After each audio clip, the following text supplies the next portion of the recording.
Hi, ഞാനിന്ന് വന്നിരിക്കുന്നത് Onam special ഒരു പായസത്തിൻ്റെ റെസിപ്പി ആയിട്ടാണ്.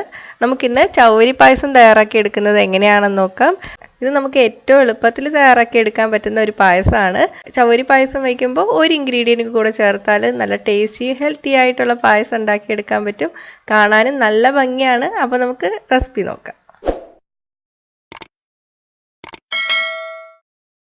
ഇത് തയ്യാറാക്കാൻ വേണ്ടിയിട്ട് ഞാനിവിടെ 1/4 കപ്പ് ചൗവരിയാണ് എടുത്തിരിക്കുന്നത്.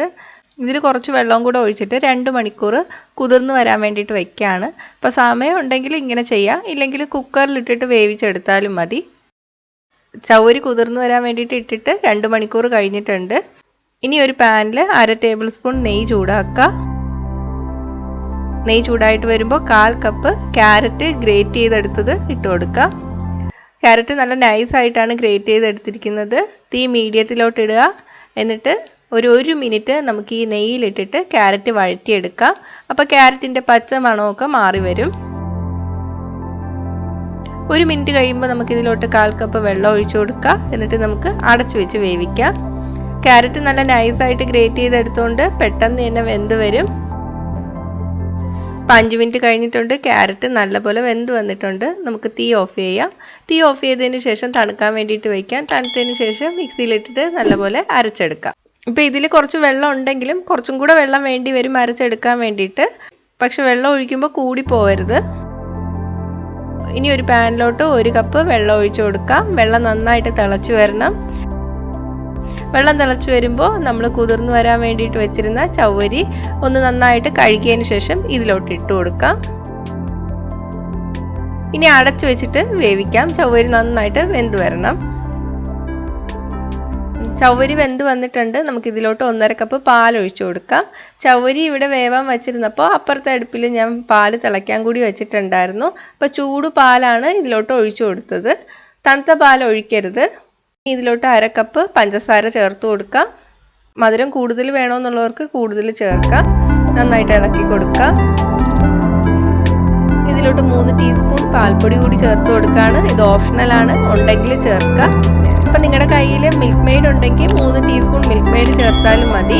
ഇത് രണ്ടും ഇല്ലെങ്കിലും ചേർത്തില്ലെങ്കിലും കുഴപ്പമൊന്നുമില്ല. നന്നായിട്ട് മിക്സ് ചെയ്ത് കൊടുക്കാം. ഇനി ഇതിലോട്ട് അരച്ചു വെച്ചിരിക്കുന്ന ക്യാരറ്റ് കൂടി ചേർത്ത് കൊടുക്കുകയാണ്. എന്നിട്ട് നന്നായിട്ട് മിക്സ് ചെയ്ത് കൊടുക്കുക. ക്യാരറ്റ് അരയ്ക്കും മുന്നേ മിക്സിയുടെ ജാറ് നന്നായിട്ട് കഴുകിയെടുക്കുക. ഇല്ലെങ്കിൽ നമ്മൾ ക്യാരറ്റ് അരച്ചെടുത്തിട്ട് പാലിലോട്ട് ചേർക്കുമ്പോൾ പാല് പിരിഞ്ഞു പോവും. ഇപ്പം നന്നായിട്ട് വെട്ടി തിളച്ച് വന്നിട്ടുണ്ട്. അപ്പം മധുരമൊക്കെ നോക്കുക. മധുരം കുറവാണെങ്കിൽ ചേർത്ത് കൊടുക്കാം. 1/2 ടീസ്പൂൺ മുതൽ 3/4 ടീസ്പൂൺ വരെ ഏലക്ക പൊടിച്ചത് ചേർത്ത് കൊടുക്കുക. ഏലക്കയാണ് ചേർക്കുന്നതെങ്കിൽ ഒരു 3 ഏലക്ക വരെ ചതച്ച് ചേർക്കുക. അപ്പോൾ ഈ പായസം റെഡി ആയിട്ടുണ്ട്. നമുക്ക് തീ ഓഫ് ചെയ്യാം. ഇനി 1/2 ടേബിൾ സ്പൂൺ നെയ്യ് ചൂടാക്കുക. നെയ്യ് ചൂടായിട്ട് വരുമ്പോൾ ഒരു 15 അണ്ടിപ്പരിപ്പ് ചേർത്ത് വറുത്തെടുക്കാം. അപ്പോൾ അണ്ടിപ്പരിപ്പ് റെഡി ആയിട്ടുണ്ട്. നമുക്ക് പാത്രത്തിലോട്ട് മാറ്റാം. ഇനി കിസ്മിസ് ചേർത്ത് കൊടുക്കാം. ഇത് റെഡി ആയിട്ടുണ്ട്. ഇനി നമുക്ക് വറുത്ത് വെച്ചിരിക്കുന്ന അണ്ടിപ്പരിപ്പും മുന്തിരിയും പായസത്തിലോട്ട് ചേർത്തിട്ട് മിക്സ് ചെയ്ത് കൊടുക്കാം. ഇനി നമുക്ക് സെർവ് ചെയ്യുന്ന പാത്രത്തിലോട്ട് മാറ്റാം. അപ്പോൾ നല്ല ടേസ്റ്റി ആയിട്ടുള്ളൊരു പായസമാണിത്. ഉണ്ടാക്കിയെടുക്കാനും എളുപ്പമാണ്. ക്യാരറ്റൊക്കെ എപ്പോഴും വീട്ടിൽ കാണുന്നതല്ലേ. അപ്പോൾ ഒരു പ്രാവശ്യമെങ്കിലും ഇതൊന്ന് വീട്ടിലുണ്ടാക്കി നോക്കുക. ഉണ്ടാക്കി നോക്കിയിട്ട് നിങ്ങളുടെ അഭിപ്രായം കമൻറ്റ് ചെയ്യുക. ഇഷ്ടമായെങ്കിൽ ലൈക്ക് ഷെയറും ചെയ്യുക. ഇഷ്ടപ്പെട്ടില്ലെങ്കിൽ ഡിസ്ലൈക്കും ചെയ്യുക. കൂടുതൽ റെസിപ്പികൾക്കായിട്ട് ചാനൽ ഇതുവരെ സബ്സ്ക്രൈബ് ചെയ്തിട്ടില്ലെങ്കിൽ സബ്സ്ക്രൈബ് ചെയ്യാൻ മറക്കല്ലേ. കൂടെ ആ ബെൽ ബട്ടൺ കൂടി ക്ലിക്ക് ചെയ്തതിന് ശേഷം ഓൾ നോട്ടിഫിക്കേഷൻ സെലക്ട് ചെയ്യുക.